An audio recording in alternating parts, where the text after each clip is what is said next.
안녕하세요. 구다이프입니다. 제가 저번 시간에 암기의 본질, 암기 잘하는 법이라는 영상을 올렸었는데요. 많은 분들께서 또 시청해 주시고 또 좋아해 주신 분들도 계셨지만 또 한편으로는 좀 막연하다라고 그렇게 생각하신 분들도 꽤 계셨어요. 그래서 제가 다음 영상으로 바로 그 암기의 구체적인 방법들을 올려드려야 되나라고 고민을 했었는데, 사실 제가 공부한 그러한 기억을 되돌아 봤을 때 보면은, 그리고 사실 여러분들이 준비하고 계신 시험이 뭐 당장 뭐 중간고사, 기말고사처럼 뭐 짧은 기간 내에 뭐 일주일 뒤 이렇게 치르는 시험이 아니고, 짧게는 6개월에서 뭐 길게 1년 정도 단위 그렇게 바라보고 가는 공부이기 때문에, 어떻게 보면 암기에 의존해야 되는 그러한 공부를 최대한 좀 최소화해 갈 수 있는 그러한 공부 방향을 선택하시는 게 굉장히 중요해요.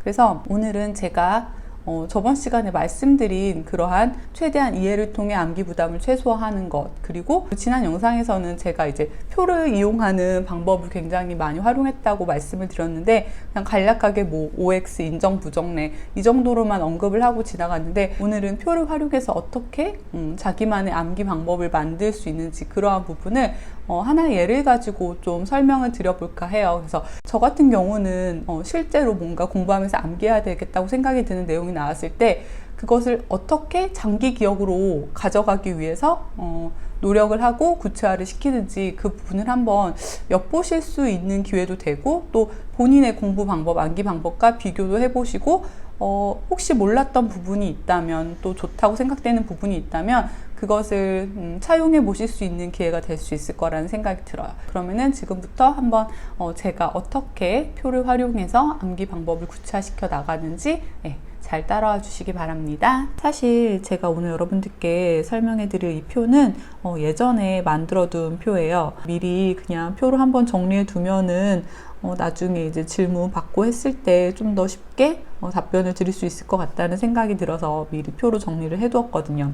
제가 이제 기술직 쪽 준비하시는 분들께는 좀 양해의 말씀을 드리고자 하는데, 제가 이제 그쪽 관련해서는 조언을 해드릴 수 있는 좀 역량이 부족한 것 같아요. 그래서 일단 기술 직렬을 제외한 나머지 직렬 기준으로 제가 표를 정리해 두었고요. 그 부분은 좀 양해해 주셨으면 좋겠어요. 제가 그래서 저만의 이제 표를 만들기 위해서 참고한 것은, 가장 정확한 자료를 토대로 만들어야 되잖아요. 그래서 이제 시험 공고를 찾아보게 되었고, 그곳에서 이제 지금 보시는 것과 같은 이러한 표로 정리된 시험 과목을 여러분들도 확인하실 수 있을 거예요. 근데 예를 들어서 이제 여러분들이 국가공무원 7급의 각 직렬별 시험 과목이 무엇이냐가 여러분들이 이제 공부해야 되는 암기 내용이라고 가정을 해볼게요. 그러면은 필요한 부분들만 내가 한눈에 알아보기 쉽게 그렇게 자기만의 표로 정리를 해두면은 좀 장기적으로 기억을 가져가기에도 굉장히 좋고, 또 그 표를 스스로 정리해보는 과정을 통해서 굉장히 좀 많은 부분들이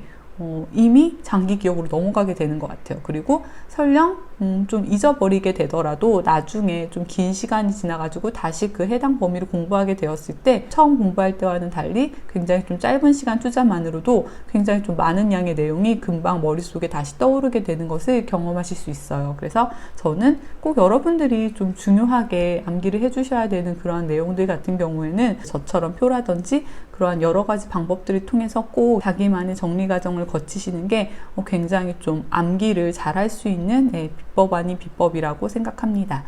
그러면은 제가 이 내용을 어떻게 표를 정리했는지 보여드릴게요. 제가 이 표를 만드는 데 있어서 적용한 원칙을 먼저 설명을 드려보면은, 첫 번째 틀짜기, 카운팅이라고도 되어 있는데요. 이렇게 표로 정리하게 되는 암기 내용들 같은 경우에는 특징이 대부분 같은 목차를 갖고 있는 경우가 굉장히 많아요. 그렇기 때문에 결국에 목차가 같다는 것은 뭐냐면은 외워야 될 가지수가 동일하다는 내용이거든요. 지금 여기서도 보시는 바와 같이 7급 시험 과목과 같은 경우에는 각 직렬별로 약간씩 그 시험 과목이 달라지긴 하지만, 결국 각 직렬별로 모두 7과목의 시험 과목이 있다는 것은 공통사항이 되잖아요. 그렇기 때문에 각 직렬별로 내가 외워줘야 될 시험 과목은 7가지가 되겠구나. 그리고 이 가로 안에 보시면 4+3이라고 되어 있는데, 이 부분 같은 경우에는 제가 이제 표를 만드는 데 있어서 가져가야 될 원칙 1번 틀짜기, 그리고 2번 공통사항 묻기와도 관련이 되어 있다고 볼 수 있어요. 그래서 사실 모든 직렬별로 달라지는 과목들도 있지만, 국어, 영어, 한국사, 헌법 4가지 과목은 항상 공통 과목으로 뽑힐 수가 있기 때문에 그 4가지 과목 공통되는 부분 플러스 각 직렬별로 달라지는 부분 3과목, 이러한 의미로 4+3이라고 표시를 해둔 거예요. 그래서 1번 틀짜기 카운팅에서는 내가 각 직렬별로 7과목을 외워야 하는구나. 그래서 우선적으로 1번 틀짜기 카운팅, 그리고 2번 공통사항 묻기가 어떠한 식으로 표로 구현되는지를 확인하실 수 있을 거예요. 사실 이 제목이 굉장히 간단해 보이지만 이 제목 하나를 지을 때도 좀 나름 고민의 과정을 거쳐서 지은 거예요. 그래서 7급인데 7과목이네, 7, 동일하네, 이런 식으로 한번 짚어주고만 넘어가도 절대로 외워야 될 것이 7과목이다라는 것을 까먹진 않으시게 될 거예요. 그리고 4+3 이러한 간단한 숫자만으로도 공통되는 과목이 4과목이 있고 그 외에 달라지는 과목들이 3과목이 있구나 라는 것을 굉장히 좀 간단한 내용을 통해서도 다시 한번 머릿속에 리마인드하고 확인하는 과정을 거칠 수 있게 되는 거죠. 그리고 3번째 기본 원칙 잡기, 이 부분은 어떻게 구현이 됐는지 보도록 할게요. 제가 이제 행정 직렬에는 굉장히 좀 많은 직류가 들어가 있잖아요. 근데 가장 기본되는 것은 결국 행정 직렬 중에서도 일반 행정, 그 분야가 가장 기본이 되는 어떻게 보면 원칙이라고 보실 수 있을 거예요. 그러면은 그 부분에 어떠한 과목들이 시험 과목으로 들어가 있는지를 먼저 확인을 하고 그것을 기본 원칙으로 잡고 가시면은 나머지 과목들이 어떠한 것들이 있는지를 암기하시는 데 있어서도 좀 더 쉽게 암기를 할 수 있게 되는 것 같아요. 그래서 기본 원칙을 먼저 확인을 해보자면 이제 일반 행정 직렬 같은 경우에는 국어, 영어, 한국사, 헌법 이 4가지 공통 과목은 사실 이제는 더 이상 머릿속에 담고 갈 필요가 없는 거죠. 이거는 공통상으로 빠져 있는 거니까요. 그러면은 기본 원칙은 결국에 3과목의 기본 원칙이 되겠죠. 4+3의 3에 해당하는, 그러면은 행정법, 행정학, 경제학 이 3가지 과목이 어떻게 보면 이 표에 있어서 가장 기본이 되는 원칙이라고 생각을 하시면 될 것 같아요. 그러면은 이 기본 원칙들이 어떻게 각 직렬별로 변형이 되어서 들어가는지 부분을 확인을 해주시면은 조금 더 쉽게 암기를 하실 수 있어요. 그리고 이렇게 정리를 해 나가시다 보면은 제가 지난 시간에 말씀드린 최대한 이해를 통해 암기 부담을 줄이자라는 그 내용도 파악하실 수 있을 것 같아요. 사실 직렬의 이름을 통해서도 얼마든지 내가 공부해야 되는 시험 과목이 무엇이 있겠구나 라는 것을 유추가 가능하고 그 직렬에 필요하기 때문에 그 부분이 시험 과목으로 들어간 거거든요. 이게 뭐 막무가내로 교육행정인데 갑자기 뜬금없이 형법을 공부해라 라고 하진 않기 때문에 분명히 직렬과 그 시험 과목 간에는 연관성이 있기 마련이에요. 그러한 부분들을 고민을 해보시면은 굉장히 많은 부분이 이해를 통해서 암기 부담을 줄일 수 있다는 얘기거든요. 그러면은 예를 들어 뭐 교육행정 직렬 같은 경우에는 기본 원칙인 행정법, 행정학, 경제학에서 어떠한 부분이 변형이 되었는가 보면은 행정법, 행정학은 기본적으로 가져가는 거예요. 근데 교육행정이기 때문에 교육학이 필수적으로 시험 과목에 들어갈 수밖에 없게 되겠죠. 인사조직 같은 경우에는 인사조직론이 당연히 필수적인 시험 과목으로 들어갈 수밖에 없을 테고, 그렇기 때문에 공부를 해 나가실 때는 항상 뭔가 좀 기본되는 원칙을 잡고서 그것이 어떠한 식으로 변형이 되어 가는지 그 부분을 항상 좀 고민을 해보시고 파악을 해보시면은 도움이 될 때가 많아요. 그리고 4번째, 비슷한 것끼리 인접 비교.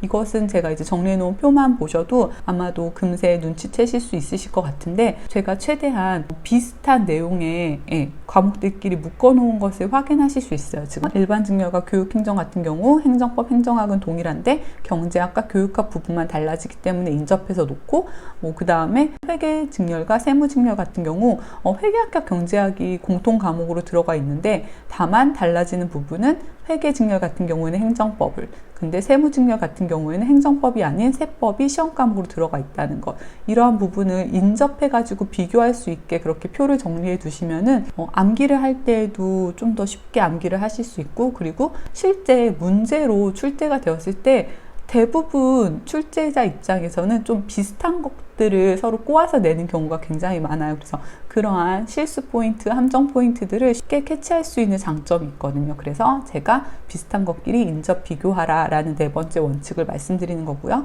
그리고 5번째, 실수 포인트 짚기. 지금 보시면 제가 중간중간 이렇게 색을 칠해 놓은 부분들을 확인하실 수 있잖아요. 이게 바로 5번째에 해당하는데요. 대부분의 직렬에서는 4가지 공통 과목 외에도 행정법이 대부분은 시험 과목으로 포함이 되어 있는 것을 쉽게 확인하실 수 있어요. 그런데 세무직렬과 보호직렬 같은 경우에는 행정법이 시험 과목에 포함되지 않아요. 그래서 이건 어떻게 보면 좀 특이사항에 해당할 수 있기 때문에 그러한 부분들은 또 시험 문제로 출제될 가능성이 높은 부분이 될 수 있는 거예요. 그래서 그러한 부분들은 제가 실수를 예방하기 위해서 이렇게 포인트를 짚어두는 거고요. 또 한 가지 여기 경영학 부분에 또 색깔을 칠해둔 것을 보실 수 있는데, 대부분 다른 직렬들 같은 경우에 경제학이 시험 과목으로 들어가 있지 경영학을 시험 과목으로 집어넣고 있지는 않아요. 그런데 감사 직렬 같은 경우에는 경제학이 아닌 경영학이 시험 과목으로 들어가 있기 때문에 그 부분은 좀 특이한 부분이 되기 때문에 제가 실수 포인트 예방 차원에서 한 번 더 짚어둔 것이라고 보시면 됩니다. 그리고 마지막 외무 영사직 같은 경우에는 제가 그냥 길게 전체 색칠을 해두신 것을 보실 수 있는데요. 사실 외무 영사직 같은 경우에는